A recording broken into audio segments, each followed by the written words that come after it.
mengenalkan analisa dan program saya untuk asesmen akhir semester mata kuliah kecerdasan buatan. Saya Rizal Rahmatul dengan NIM 42422067. Dapat kita lihat di sini ada tugas untuk melakukan sinyal prediction, di mana sebuah sinyal acak akan menjadi data learning bagi neural network backpropagation. Ada dua input, yaitu X1 dan X2, sedangkan outputnya Y. Perintahnya itu seperti buat sinyal acak dan tidak berbeda. Kemudian jumlah sampel sampai 1000. Kemudian lakukan learning dengan input X1 dan X2 dan output Y sebanyak 1000 sampel. Kemudian lakukan feed forward dan lakukan analisa dan evaluasi seperti jumlah epoch diubah-ubah dan learning rate diubah. Baiklah, kali ini program saya akan jalankan dulu.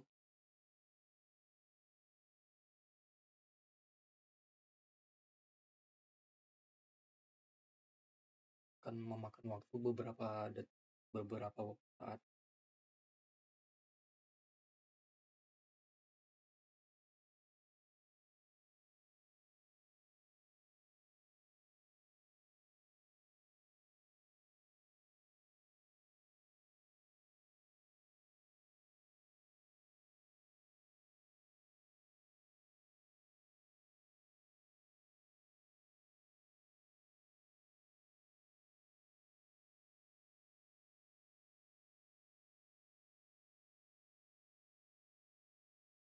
Sambil menunggu hasil runningnya, saya akan menjelaskan program-program ini. Yang pertama itu pengaturan data analisis. Saya memakai dua input, yaitu X1 dan X2. Kemudian jumlah sampelnya itu 1000 saya pakai. Kemudian target outputnya itu Y, berupa Y. Dengan penambahan noise berupa ini NP titik random normal untuk menciptakan data yang lebih realistis tentunya.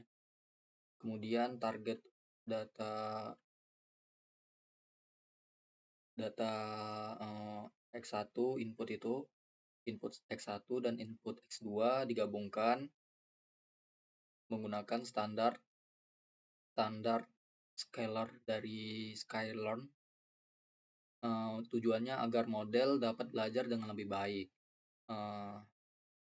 karena normalisasinya mengurangi ketimpangan skala antar fitur.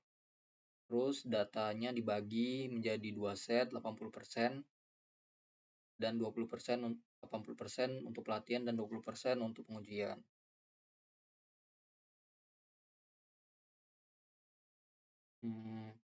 Lapisan inputnya itu lapisan pertama dengan 64 neuron dan fungsi aktivitas ReLU ini.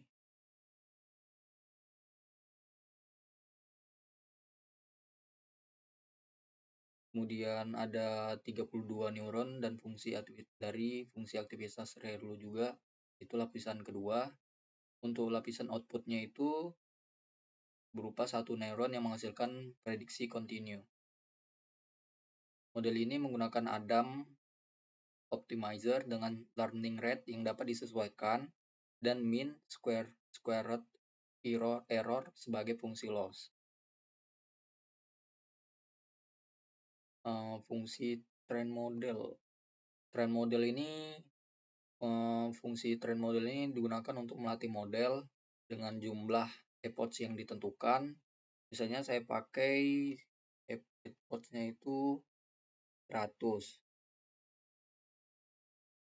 dan dengan learning rate-nya 0,01. Menggunakan batch size 32. Data pelatihan dan pengujian digunakan untuk pelatihan dan validasi. .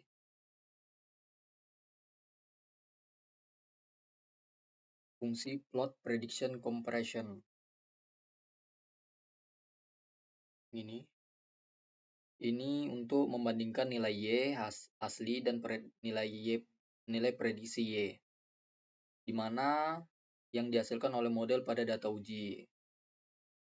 Hasilnya diplot dengan menggunakan matplotlib.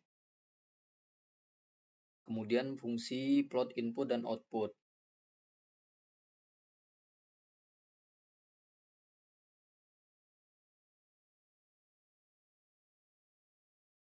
Ini digunakan untuk menampilkan grafik dari input X1 sama X2 dan kemudian grafik output berupa Y. Terus grafiknya itu saya buat ke bawah per baris. Terus juga saya melakukan eksperimen berupa epochnya 50, 100, dan 200, learning rate-nya 0,001, 0,01, sama 0,1. Ini sinyal inputnya. Kemudian sinyal input yang pertama, ini sinyal input yang kedua. Nah, ini outputnya, output asli. Kemudian ini grafik perbandingan sinyal asli, output sinyal asli, Y asli, dan sinyal output prediksi, Y prediksi. Warna sinyal asli berupa biru, kemudian warna sinyal prediksi berupa merah putus-putus. Nah, di sini ada dengan epoch 50 dan learning rate 0,001. Seperti ini grafiknya. Kemudian ada test loss-nya 0,01112. Kemudian ada epoch 50 dan learning rate-nya 0,01 seperti ini. Loss-nya itu hampir sama, cuman di sini bedanya 0,012, ini 0,011.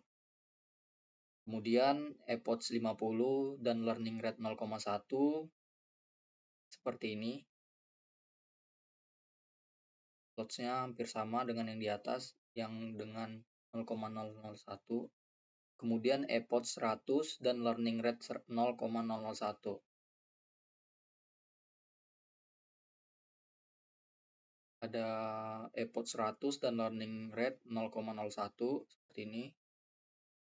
Kemudian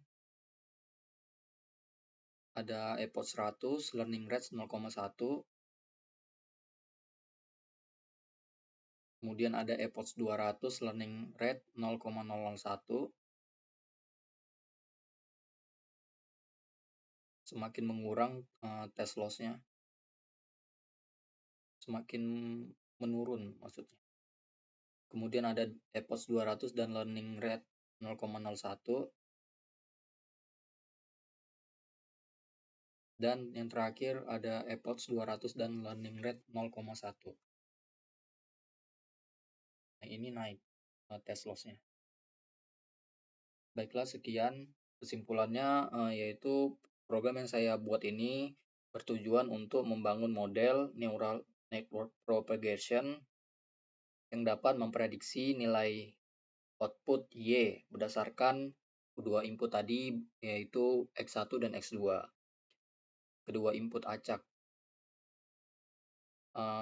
Proses program ini melibatkan pengaturan data sintesis, normalisasi data, pembagian data menjadi pelatihan dan pengujian, pembuatan dan pelatihan model, kemudian evaluasi dan visualisasi perbandingan antara nilai asli dan nilai prediksi, nilai outputnya.